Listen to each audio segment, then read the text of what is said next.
Hello everyone and welcome to at least my 1000th named StarCraft 2 video, and this will be Grubby versus Nerchio. Now a couple of things to talk about first.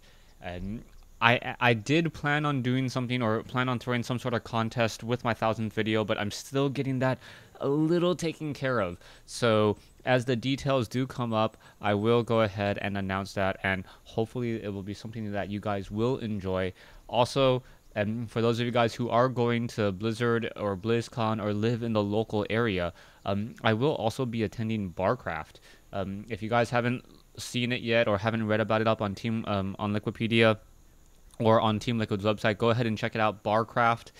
It is going to be essentially the after party at Blizzard. It's straight outside from the convention center. It should be great, should be a lot of fun. I know some of the guys who are putting it on. Hopefully I can get a little bit more involved, and maybe I'll get to see you guys out there.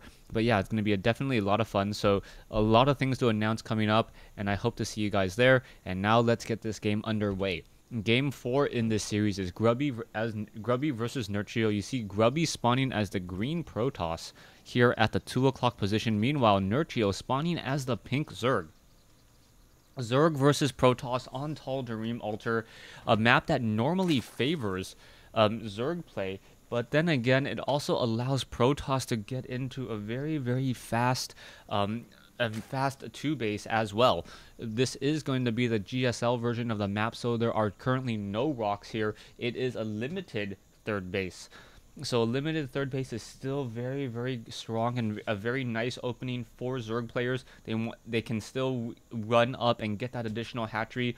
It's a semi-macro hatch, semi-not, as they are able to power drone or be able to train units and not have to worry about trying to oversaturate all their mineral patches nearly too much, as I'm clearing some stuff off my desk in order to, get things in the right place and not trip over anything. Alright, so hey, let's actually take a look at the bases and see what's really going down.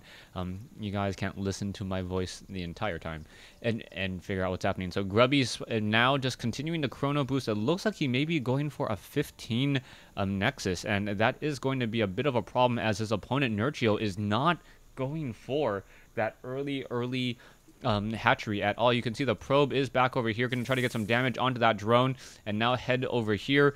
This drone is going to be able to scout in the correct direction, and now Grubby being a little bit more cautious, making sure to set up a forge over here at first, as opposed to going for a fast Nexus. So perhaps Grubby will be able to get some photon cannons down. The real problem and the real issue is going to be whether or not he can complete this wall-in. This wall-in is going to be very large. He needs to get a photon cannon and get it in very quickly. Where is it going to go, as Grubby now going to perhaps be a little bit blocked, as we now see Zerglings coming across. I believe this was a 10 pool.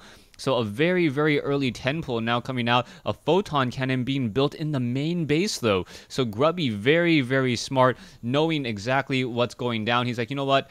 I see what you're going to do, and I'm going to counter it myself. You can see that this pylon will get destroyed. A new pylon does need to be warped in. It looks like a new pylon is being warped in somewhere. Where is it being warped in? Oh, back over here. And as now trying to go for perhaps a cannon rush attempt, and now Grubby's going to lose this one particular probe. Back in the main base over here, there is a photon cannon to push everything back. The forge will get taken down, but the harvester count, 18 probes to 11 drones, even though the total losses are going to be higher for Grubby. I think Grubby is going to be able to fend off this attack, perhaps after getting up this additional pylon over here, and then also getting this assimilator. He should be in a fairly nice position.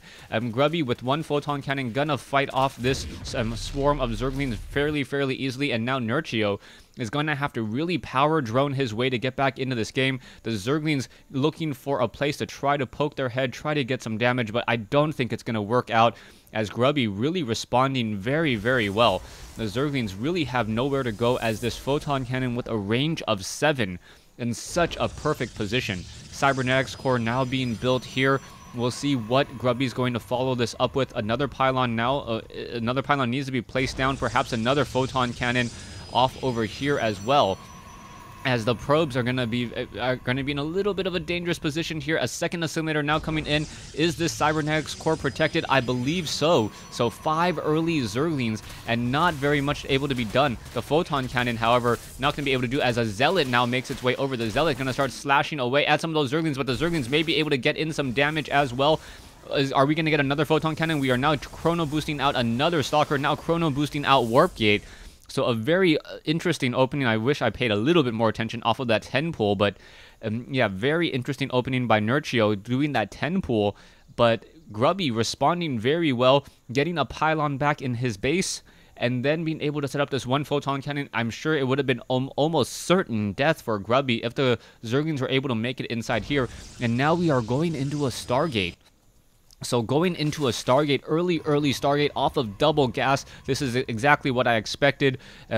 Queens, there are going to be 2 queens, and perhaps more queens will be trained, but I don't see an evolution chamber just quite yet. The zealots are now making their way out. There is also a stalker making their way down as well, as a nexus now is also in play. This looks like this Zergling will try to do a run by in just a moment. It will be able to pretty much see everything it wants to see. The zealots are activating the Zelnaga tower, even though they are on the far side of that tower here, as a probe gonna warp in a nexus, or sorry, a gateway, excuse me, and now attempt to run away. The Zergling, however, gonna get some easy damage. The probe does come back, but in order to just bait the Zergling, but that was a really bad trade there. Grubby now, I guess, pulling back with his units, perhaps going to play a little bit more defense, chrono boosting out 1 Void Ray. A second Void Ray may also be chrono boosted out as well.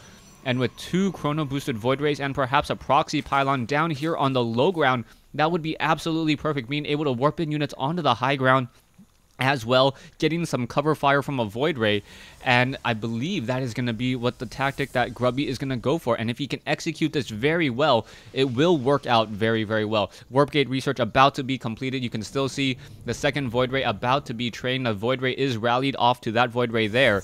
And now Grubby with 2 Nexuses and with a lot of Chrono Boost should be able to train up a Void Ray in about 40 seconds if he remembers to Chrono Boost the second one as well. He is Chrono Boosting out the second one. Warp Gate tech has been completed, and now in comes Zerglings. Zerglings now trying to come in. There are 2 sentries though, so interesting that he still got sentries even though he is going into Void Ray play, which is very gas intensive, but he really definitely needed the range. And now in come the Zerglings. The Zerglings, however, not going to be able to do anything at all there. And now the 2 Void Rays starting their push out. There is currently 1 queen. There is double spine crawlers on the front door. And I believe these Void Rays are going to just cause absolute havoc inside this base. And now going to go after some of these drones. A harvester count 38 compared to 35 right now. 1 Void Ray and getting a quick kill there. And now going after the Queen. The Queen now taking a fair amount of damage. What is going to happen here? The Queen may try to pull away. The Void Ray does pull back, and now coming back in. And it looks like a Phoenix is coming in as well. And that Phoenix going to perhaps shoot down that Void Ray. Yes, and now perhaps a Graviton Beam. And Nerchio is in trouble. Both Queens have been destroyed. Evolution Chamber now trying to be built, as the Overlords are now on the run as well. There is an Evolution Chamber down over here. It looks like those drones are not going to, or those drones are still going to be able to survive, as those 2 Phoenixes are in play. Overlords now getting shot down left and right, and now upside down on food. Zerglings now trying to test the front door, but there is enough sentries and stalkers there, and there is Nerchio, I guess, semi-raging. Right there, those Stargate units coming in from Protoss, ever so powerful. Nerchio didn't get a decent scout at all, and Grubby following it up with absolute perfect execution. He had the right gameplay, right game plan going into this, and was able to take the win. So yeah, those sentries, beautiful play by those sentries there. 3 sentries plus a stalker, able to get off a lot of damage, take down many of those Zerglings. Still has enough for 2 more force fields, and those zealots also got in a decent number of kills as well.